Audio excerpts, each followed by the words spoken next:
คำว่าธรรมชาติคำว่าธรรมะสองคำนี้แตกต่างกันแต่สองคำนี้สืบเนื่องต่อเนื่องซึ่งกันและกันดังคำว่าธรรมชาติเป็นเหตุให้เกิดธรรมะธรรมชาติเป็นเหตุให้เกิดธรรมะ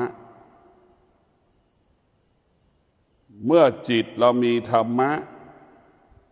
จิตเราก็ละธรรมชาติ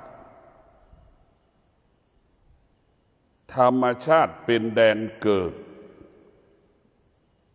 ธรรมะเป็นแดนดับธรรมชาติเป็นของร้อนธรรมะเป็นของหอมของเย็นธรรมชาติเป็นเหตุให้เกิดความสุขธรรมะเป็นเหตุให้เกิดความสงบธรรมชาติเป็นต้นกำเนิดคำว่าเกิด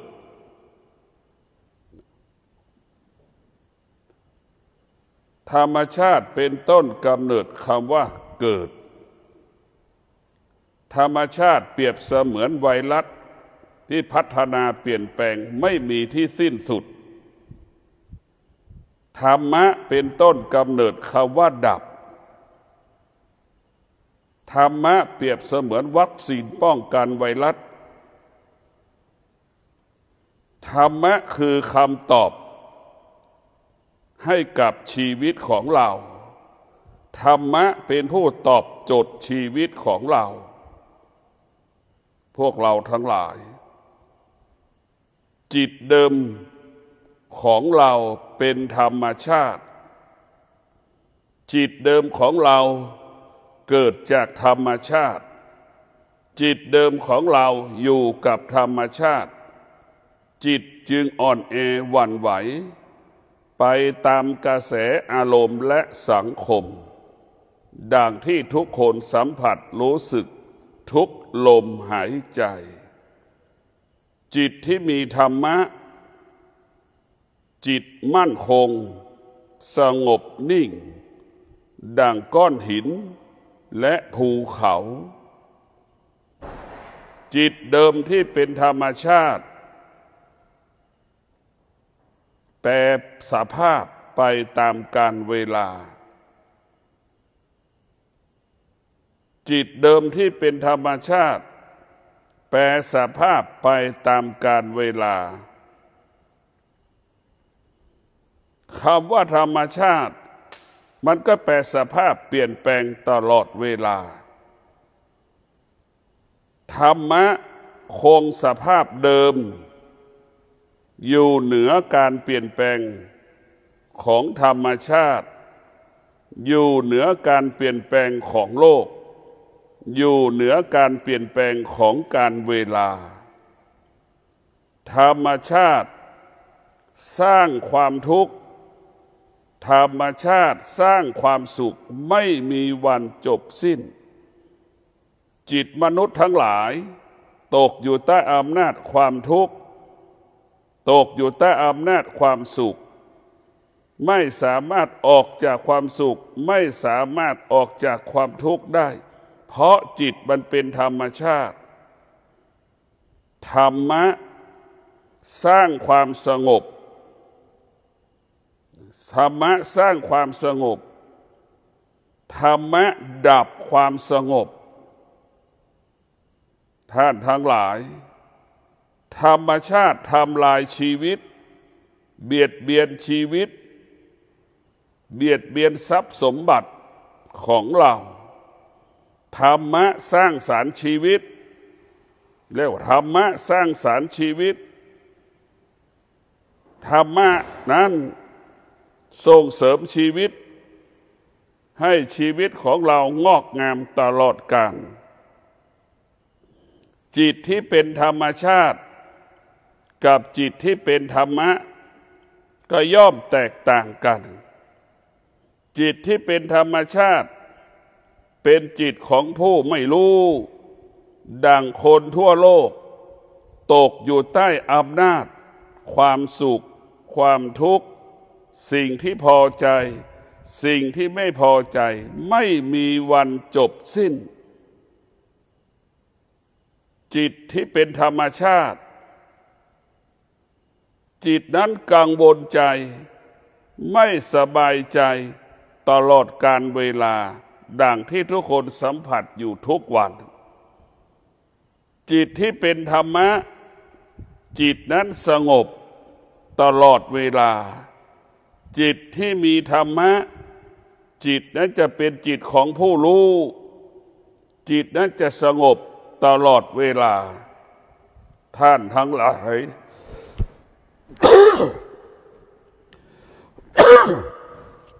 ท่านทั้งหลายเราเกิด จากธรรมชาติธรรมชาติครอบงำกายของเราจิตของเราทั้งกายทั้งจิตตกอยู่ใต้อำนาจของธรรมชาติก็เกิดอาการเขาว่ากังวลใจจึงเกิดอาการว่าไม่สบายใจจึงเกิดอาการว่าสุขใจทุกข์ใจสิ่งเหล่านี้เป็นธรรมชาติแต่จิตที่เป็นธรรมชาติเป็นจิตของผู้ไม่รู้เมื่อจิตเป็นผู้ไม่รู้มันก็วกไปวนมากับความสุขความทุกข์กับสิ่งที่พอใจกับสิ่งที่ไม่พอใจปรากฏแต่ละวัน365วันเป็นทุกวันจิตของผู้ไม่รู้เป็นเช่นนั้นพวกเราทั้งหลายธรรมะของพระพุทธเจ้าเนี่ยเป็นแดนดับเป็นแดนดับอะไรดับอารมณ์ดับความรู้สึกดับอารมณ์ดับความรู้สึกที่เรารู้สึกดับอารมณ์ของกิเลสดับอารมณ์ของราคะดับอารมณ์ของตัณหาดับอารมณ์สิ่งที่ชอบใจไม่ชอบใจให้หมดสิ้นไปจากกายและจากจิตท่านทั้งหลายธรรมชาติเป็นแดนเกิดพวกเราก็คิดถึงมนุษย์ที่มันเกิดทุกวันเนี่ยคือธรรมชาติเป็นแดนเกิดทุกวันธรรมชาติเป็นแดนเกิดเหมือนดังต้นไม้บนภูเขาทั่วโลกมันก็เกิดขึ้นทุกวันงอกเงยขึ้นทุกวันนั่นคือธรรมชาติเป็นแดนเกิดมันไม่มีวันจบสิ้นมันจะเกิดขึ้นเรื่อยดังไวรัสมันพัฒนาและแปรสภาพจาก1สายพันธุ์แปรสภาพเป็น2สายพันธุ์จากสภาพ2สายพันธุ์เป็น3สายพันธุ์จาก3สายพันธุ์ไวรัสกลายเป็น4สายพันธุ์นี่แหละคือมันเกิดธรรมชาติมันเปลี่ยนแปลงและแปรสภาพตลอดเวลาถ้าจิตเราเป็นธรรมชาติจิตเราจะไม่เท่าทานธรรมชาติจิตเรามีธรรมะจิตเราเป็นธรรมะเราจะเท่าทานธรรมชาติธรรมะเนี่ยเปรียบเสมือนจ็อกกี้ธรรมะเปรียบเสมือนควานช้างธรรมชาติเปรียบเสมือนช้างธรรมชาติเปรียบเสมือนม้าจ็อกกี้จึงควบคุมม้า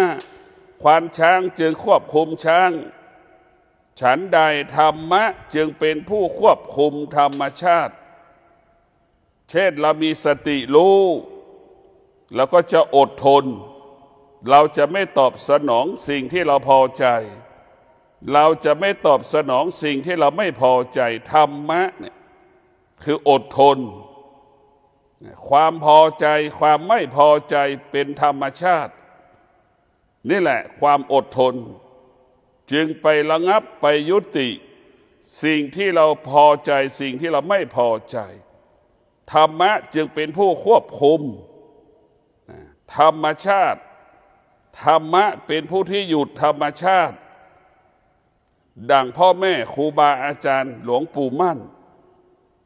หลวงปู่มั่นก็มีความรู้สึกดังมนุษย์ทั่วไปพอหลวงปู่มั่นมาปฏิบัติธรรมดวงจิตหลวงปู่มั่นงอกงามด้วยธรรมดวงจิตหลวงปู่มั่นจึงระงับธรรมชาติที่เกิดจากอารมณ์ความรู้สึกได้สภาพดวงจิตของหลวงปู่มั่นจึงปราศจากอารมณ์ความรู้สึก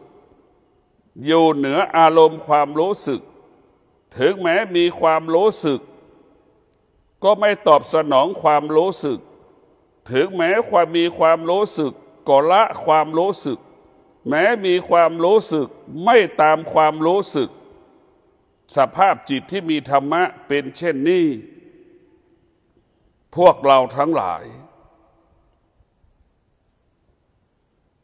ธรรมชาติมันยึดตายึดหูยึดจมูกยึดลิ้นยึดกายยึดจิตของเราตลอดกาลเวลามันยึดเราหมดเราจะสังเกตได้เราจะอ่านหนังสือธรรมะเรายังไม่อยากจะอ่าน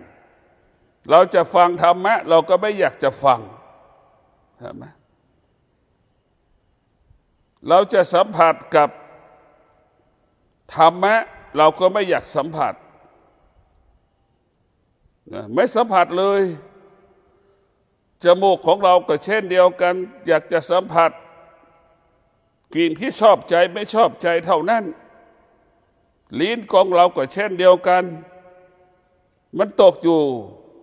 ใต้อำนาจสิ่งต่างๆธรรมชาติหมดเพราะฉะนั้นจิตที่มีธรรมะมันก็จะบอกว่ากินแค่อิ่มนอนแค่หลับในจิตที่มีธรรมะมีชีวิตและปลอดภัยจิตที่ไม่มีธรรมะจิตเป็นธรรมชาติของจิตก็คือต้องการความสวยความงามเตียงนอนห้องนอนการกินก็ปรุงแต่งการนอนก็ปรุงแต่งการมีชีวิตอยู่ก็ปรุงแต่งเราไม่มีเงินก็ไปแต่งตัวใส่เสื้อผ้าอย่างดีงดงามสวยงามนี่คือธรรมชาติของมนุษย์แต่คนที่มีธรรมะใส่เสื้อผ้าเพื่อปกปิดร่างกายกันร้อนกันหนาวป้องกันแมลงกัดต่อยนี่จิตที่มีธรรมะใส่เสื้อผ้าจุดมุ่งหมายแตกต่างกันจิตที่เป็นธรรมชาติจิตที่ไม่มีธรรมะคือใส่เสื้อเพื่อสวยเพื่องามใส่เสื้อเพื่อสังคมตรงกันข้ามจิตที่เป็นธรรมะใส่เสื้อเพื่อปกปิดร่างกายกันร้อนกันหนาวใส่เสื้อเพื่อป้องกันยุงกัดแมลงกัดใส่เสื้อผ้าเพื่อปฏิบัติธรรมประพฤติธรรมหรืออยู่ให้ในสังคมไม่น่ารังเกียจอันนี้แหละคือจิตที่มีธรรมะพวกเราทั้งหลายสภาพจิตของจิตของเราที่มันบริโภคธรรมชาติหรือจิตของเรามันงอกงามด้วยธรรมชาติมันจะเป็นจิตของผู้ไม่รู้จิตของเราเป็นจิตของผู้ไม่รู้เพราะธรรมชาติคือผู้ไม่รู้จิตของคนทั้งโลกก็จึงวกไปวนมากับความสุขความทุกข์ตกอยู่ใต้อำนาจความสุขความทุกข์ตกอยู่ใต้อำนาจสิ่งที่พอใจสิ่งที่ไม่พอใจทุกวันสองคำนี้พวกเราทั้งหลายเมื่อมนุษย์เกิดจากธรรมชาติเมื่อจิตมนุษย์เป็นธรรมชาติเท่ากับมนุษย์อยู่ที่มืดมนุษย์ไม่มีแสงสว่างอยู่ในที่มืดไม่อยู่ในถ้ำดีก็ไม่รู้ไม่ดีก็ไม่รู้แต่ถ้าจิตมีธรรมะ จิตนั้นเป็นแสงสว่างมีแสงสว่างรู้ว่าธรรมชาติเป็นแดนเกิดรู้ธรรมชาติเป็นเหตุให้เกิดรู้ธรรมชาติเป็นเหตุให้เกิดความทุกข์จิตที่มีธรรมชาติจิตที่มีธรรมะจิตนั้นจึงมีวิริยะภาคเพียรมีความอดทนที่จะดับธรรมชาติขจัดธรรมชาติได้แก่ความโลภความโกรธความหลงได้แก่อนิจจังทุกขังอนัตตาได้แก่เวทนาและอุปาทานออกไปจากกายจากจิตอนิจจังทุกขังอนัตตาเป็นมันก็เป็นธรรมชาติเวทนาอุปาทานมันก็เป็นธรรมชาติเรามาฝึกจิตให้จิตเรามีธรรมะให้จิตเรามีสติและปัญญาเรามาฝึกธรรมะมาฝึกฝนจิตมาฝึกฝนกายให้จิตเราให้กายของเราอยู่เหนืออนิจจังทุกขังอนัตตาให้กายกับจิตเราอยู่เหนือเวทนาและอุปาทานถึงแม้กายเราอยู่ใต้อนิจจังทุกขังอนัตตาแต่อนิจจังทุกขังอนัตตาปรากฏจิตมันจะควบคุมกายได้จิตมันจะควบคุมกายและจิตมันก็จะอยู่เหนือกายดังที่ได้กล่าวว่ากายของเราเปรียบเสมือนม้าเหมือนช้างจิตเราเปรียบเสมือนจ็อกกี้จิตเราเปรียบเสมือนควานช้างเราจะควบคุมกายยามใดที่กายมันเจ็บมันป่วยมันทุกข์มันทรมานจิตก็จะอยู่เหนือมันดังคำว่าธรรมะควบคุมธรรมชาติเช่นเดียวกันจิตที่มีธรรมะก็จะควบคุมกายกายที่มันเจ็บป่วยกายที่มันเจ็บปวดทุกเวทนาลำบากเนี่ยธรรมะก็จะควบคุมสติสติรู้ว่ากายของเราเป็นธรรมชาติสติมันรู้มันจะฝึกฝนจิตให้จิตอยู่เหนือธรรมชาติให้จิตอยู่กับธรรมชาติให้ได้เช่นร่างกายของเราเป็นธรรมชาติจิตของเราเป็นธรรมะดังที่ได้กล่าวว่าธรรมชาติเป็นแดนเกิดของธรรมะร่างกายของเรานี่คือเป็นแดนเกิดของธรรมชาติขนาดเดียวกันร่างกายของเราเป็นที่อยู่ของจิตจิตก็เป็นเหตุให้เกิดธรรมะทำมาเรียนตรงนี้เพราะฉะนั้นพวกเราทั้งหลายธรรมะเป็นของหอมของเย็น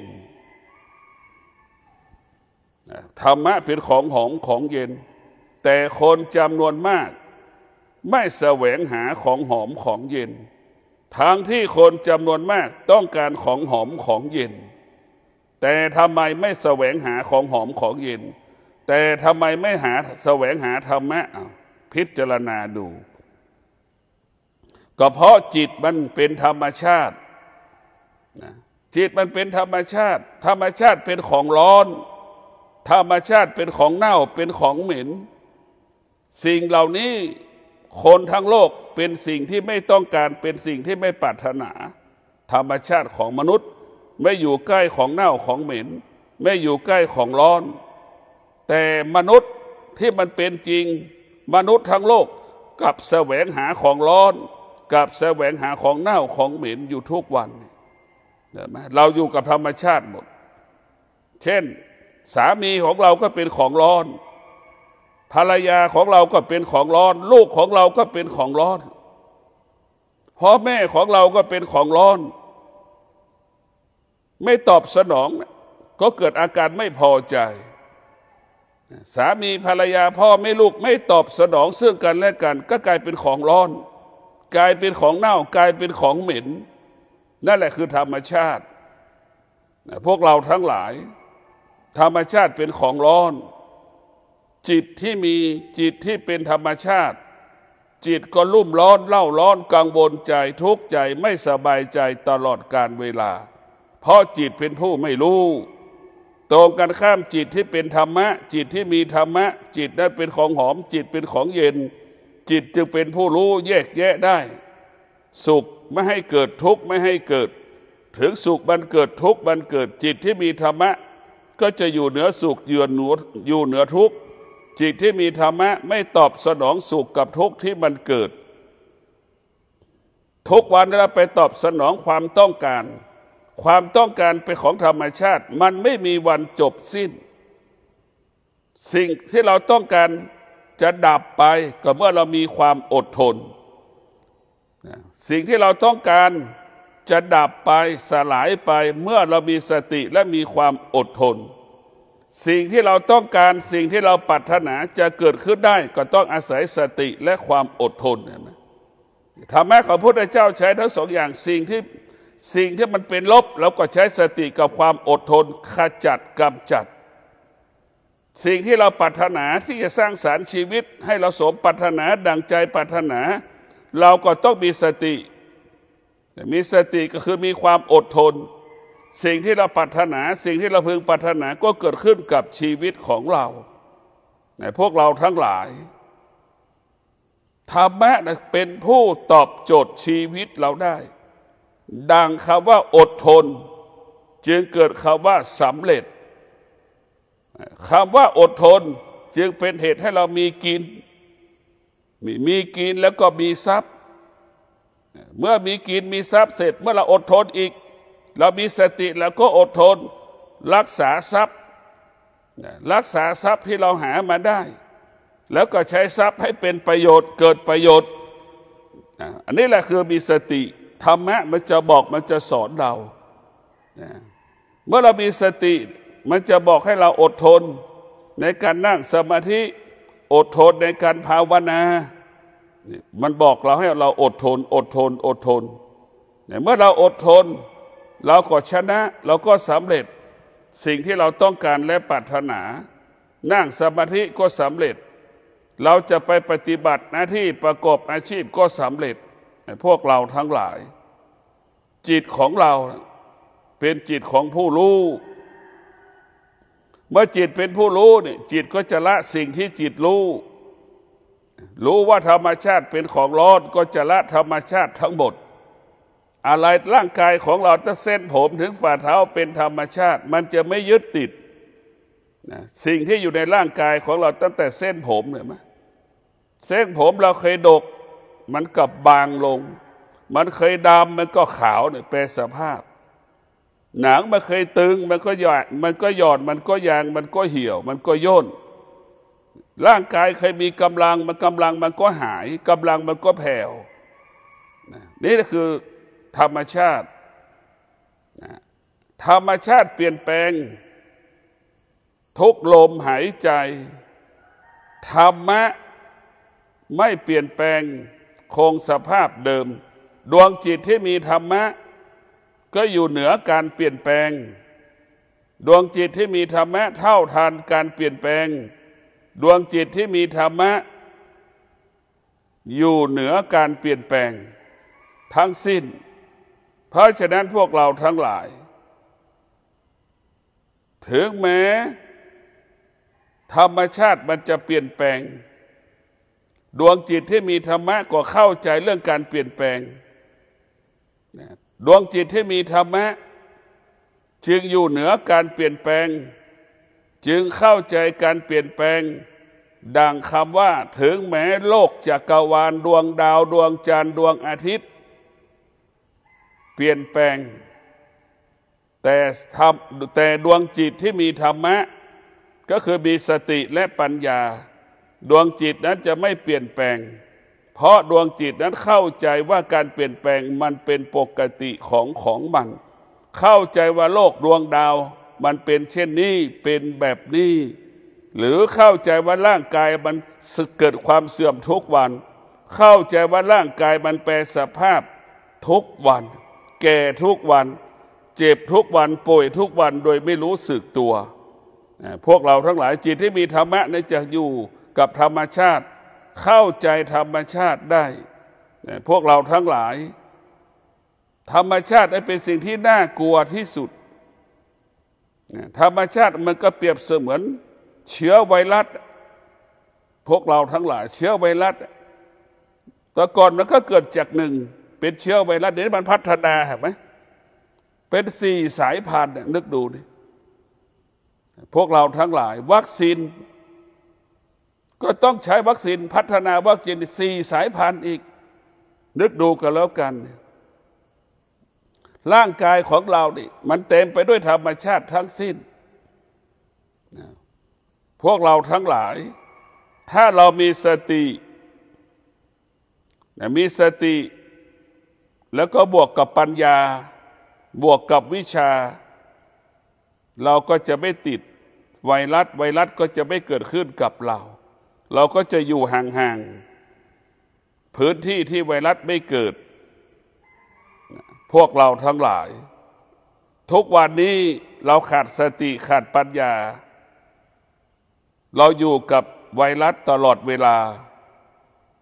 อยู่กับพื้นที่ที่ไวรัสมันเกิดอยู่ในพื้นที่ที่มีความเสี่ยงที่จะติดไวรัสเราไม่ยอมรับการเปลี่ยนแปลง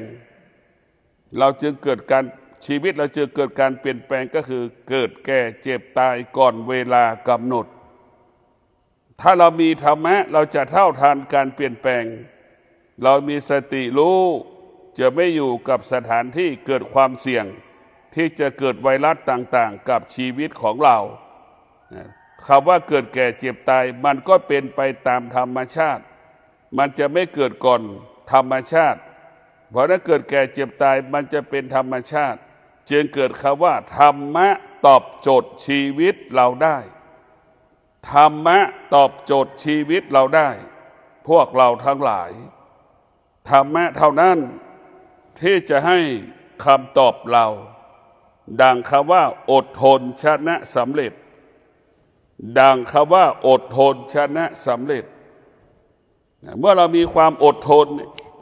เราก็จะอยู่พื้นที่ที่มันไม่อยู่พื้นที่ไม่มีความว่าเสี่ยงถ้าเรามีความอดทนเราก็จะอยู่กับพื้นที่ที่มีขาดความอดทนเราก็อยู่ในพื้นที่ที่มีความเสี่ยง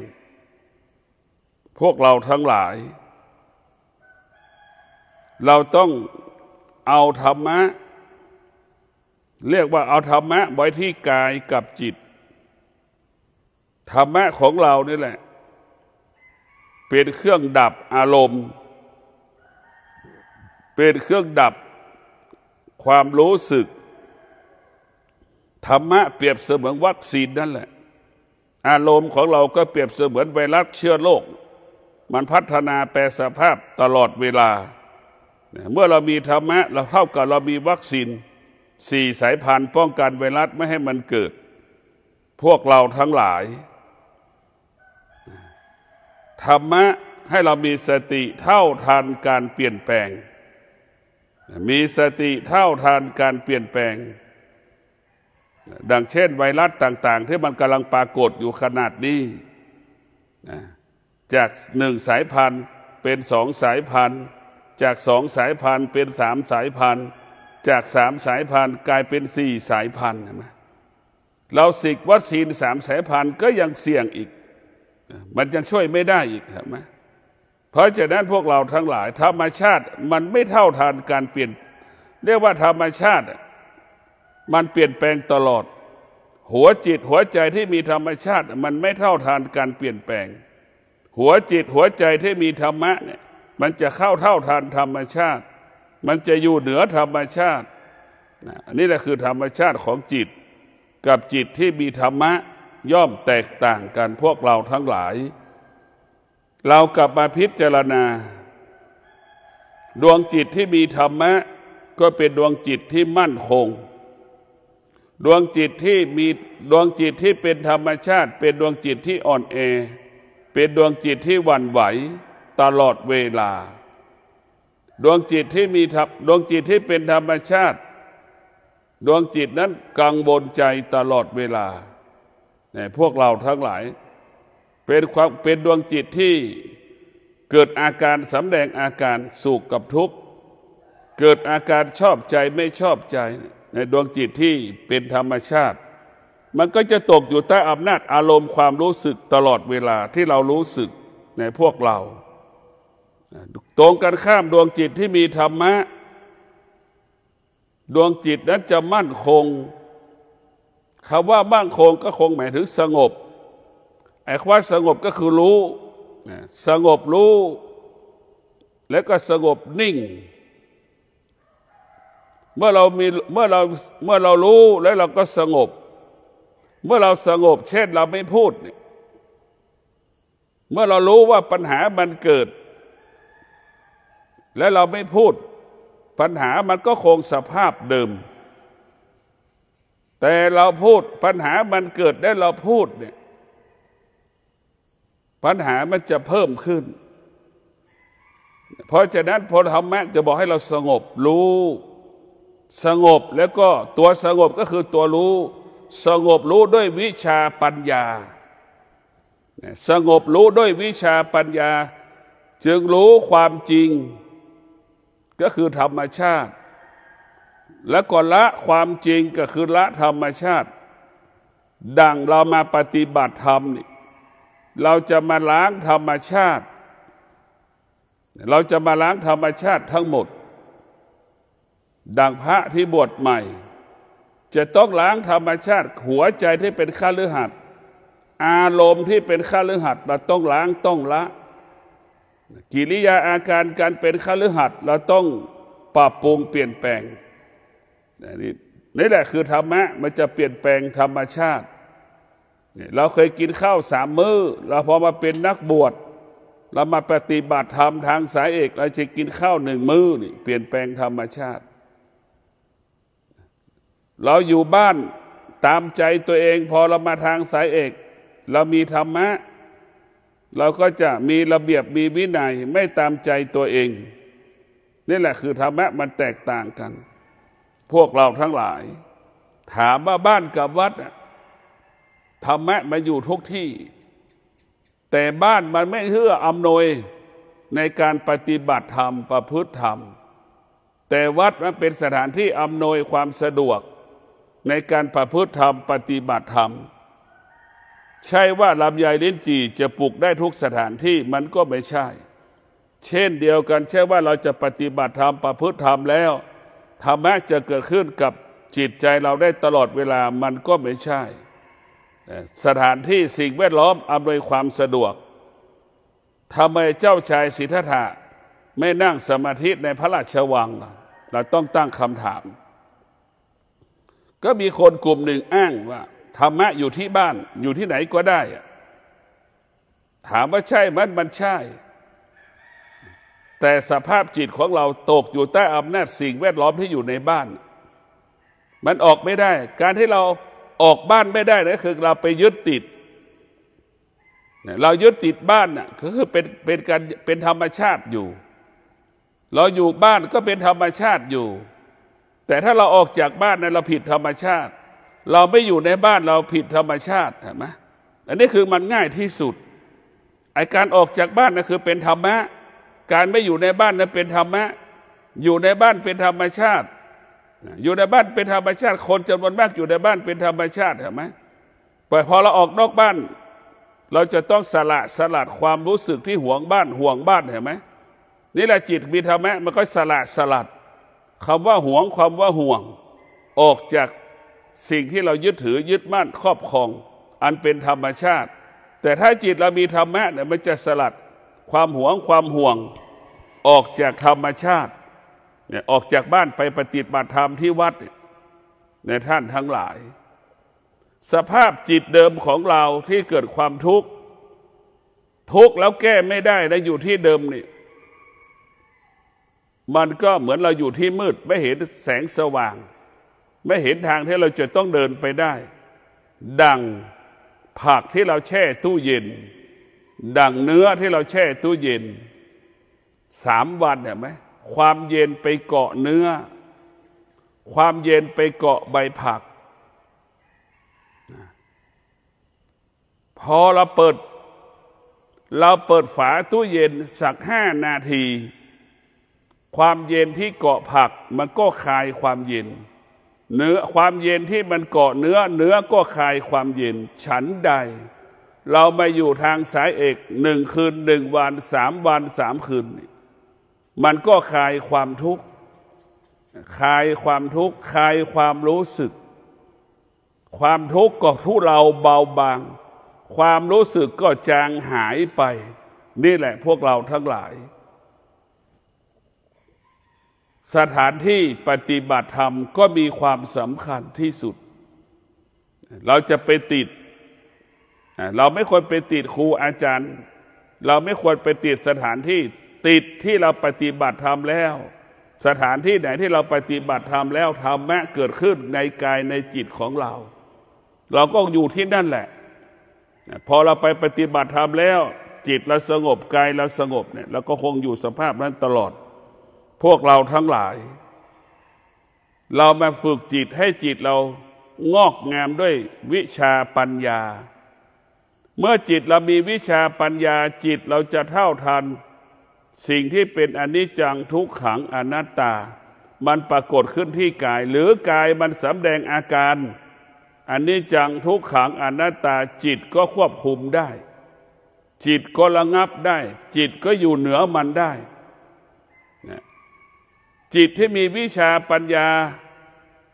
เมื่อเวทนาอุปทานปรากฏจิตนั้นก็หยุดเวทนาอุปทานได้เมื่อจิตนั้นมีวิชาปัญญาจิตก็จะหยุดสิ่งที่เป็นอุปทานสิ่งที่เป็นเวทนาได้จนถึงที่สุดจิตที่มีวิชาปัญญาจิตก็จะอยู่เหนือเวทนาและอุปทานในท่านทั้งหลายธรรมะของพระพุทธเจ้าเนี่ยมันยิ่งใหญ่พวกเราทั้งหลายมันยิ่งใหญ่มากมีพลังและมีอานุภาพมากเราอ่านหนังสือธรรมะมันยังไม่เกิดธรรมแค่รู้ธรรมแต่ไม่เกิดธรรมธรรมยังไม่เกิดรู้ธรรมเฉยๆเหมือนเด็กรู้ว่ากอไก่กอไก่หมายถึงอะไรมันยังไม่รู้เลยเอาสระอามาใส่อ่านว่ากามันก็ยังไม่รู้เลยเอาสระไอกอไม่เอกขึ้นไปอ่านว่าไก่มันก็ไม่รู้เลยมันรู้เฉยๆรู้แต่คำพูดรู้แต่หูที่ได้ยินเสียงเห็นไหมเนี่ยกอไก่ขอไข่เราอ่านหนังสือก็รู้ธรรมะอย่างนั้นแหละมันยังไม่แปลสภาพเข้าถึงความจริงของธรรมะได้การจะเข้าถึงธรรมะได้ก็เหมือนเรามานั่งสมาธิเนี่ยเราจะรู้อาการของร่างกายเนี่ยเราจะรู้ธรรมชาติของร่างกายรู้ธรรมชาติของจิตรู้อาการของจิตเรานั่งสมาธิมันเป็นเช่นไรเนี่ยเหมือนเรานั่งสวดมนต์เป็นชั่วโมงนี่เราสวดมนต์ได้แต่พอนั่งสมาธิมันกลับนั่งไม่ได้นี่มันแตกต่างกันอย่างไรเราต้องพิจารณาเรียกว่าสวดมนต์ตามใจการนั่งสมาธินั้นเป็นการฝ่าฝืนความรู้สึกนั่งสมาธิเป็นการฝ่าฝืนความรู้สึกการนั่งสมาธิไม่ตามใจการนั่งสมาธิไม่ตามใจฝ่าฝืนจิตใจของเราการสวดมนต์เป็นการตามใจแต่พอเราจะมานั่งสมาธิในจิตเราจะต่อต้านร่างกายแล้วก็ต่อต้านเกิดอาการสำแดงอาการเพราะฉะนั้นพวกเราทั้งหลายเราต้องฝึกจิตฝึกกายทั้งสองอย่างให้รวมกันเป็นหนึ่งฝึกจิตฝึกกายให้รวมกันเป็นหนึ่งกายเราก็ดีจิตเราก็ดีรวมกันเป็นหนึ่งแล้วมันก็จะอยู่อะไรอยู่กับธรรมชาติได้อยู่กับธรรมะได้อย่างงดงามธรรมะก็อยู่ได้อย่างงดงามธรรมชาติอยู่ได้อย่างมั่นคงดังคำว่าถึงการเปลี่ยนแปลงเกิดขึ้นจิตที่มีธรรมะก็จะไม่หวั่นไหวกับการเปลี่ยนแปลงที่มันปรากฏนี่คือเป็นสิ่งที่ดีเป็นสิ่งที่งอกงามในพวกเราทั้งหลายเรามีสติที่จะออกจากธรรมชาติเรามีสติที่จะถอนธรรมชาติเรามีสติที่จะออกจากธรรมชาติพวกเราทั้งหลายเป็นสิ่งที่งดงามถ้าเราสามารถถอนธรรมชาติเราได้แล้วการนั่งสมาธิก็ง่ายการภาวนาก็สะดวกธรรมก็จะเกิดขึ้นได้โดยง่ายส่วนมากธรรมชาติเป็นอวิชชาธรรมชาติเป็นอวิชชาธรรมะเป็นวิชาธรรมชาติเป็นอวิชชาทั้งสิ้นมันเบียดเบียนเราหมดใช่ไหม ธรรมะเป็นวิชาปัญญาดวงจิตใดที่มีวิชาปัญญาดวงจิตนั้นจะมั่นคงดวงจิตนั้นจะเบิกบานดวงจิตนั้นจะอยู่กับการเปลี่ยนแปลงได้อย่างงดงามก็ขอความสุขสวัสดีจงเกิดแก่ท่านทั้งหลายมีสติรู้มีสติรู้มีสติรู้ว่าธรรมชาติเป็นแดนเกิดมีสติรู้ธรรมะเป็นแดนกลับมีสติรู้ว่าธรรมชาติเป็นของหลอนเป็นของร้อนเป็นของเน่าของเหม็นมีสติรู้ว่าธรรมะเป็นของหอมของเย็นมีสติรู้ว่าธรรมชาติเป็นเหตุให้เกิดความสุขเป็นเหตุให้เกิดความทุกข์มีสติรู้ว่าธรรมะเท่านั้นเป็นผู้ดับความทุกข์ดับความสุขมีสติรู้ธรรมะเป็นเหตุให้เกิดคำว่าความสงบมีสติรู้มีสติรู้ว่าธรรมชาติเป็นต้นกำเนิดคำว่าความเกิดพวกเราทั้งหลายเกิดเป็นทุกข์แก่เป็นทุกข์เจ็บเป็นทุกข์ตายเป็นทุกข์ถ้าชีวิตเราอยู่ภายใต้ของธรรมชาติเราก็จะเวียนว่ายตายเกิดดังต้นไม้บนภูเขาเป็นเช่นนั้นก็ขอความสุขสวัสดีจงเกิดแก่ท่านทั้งหลายขอให้ท่านทั้งหลายมีสติรู้มีสติรู้ชีวิตปกติตลอดกาลขอเจริญพร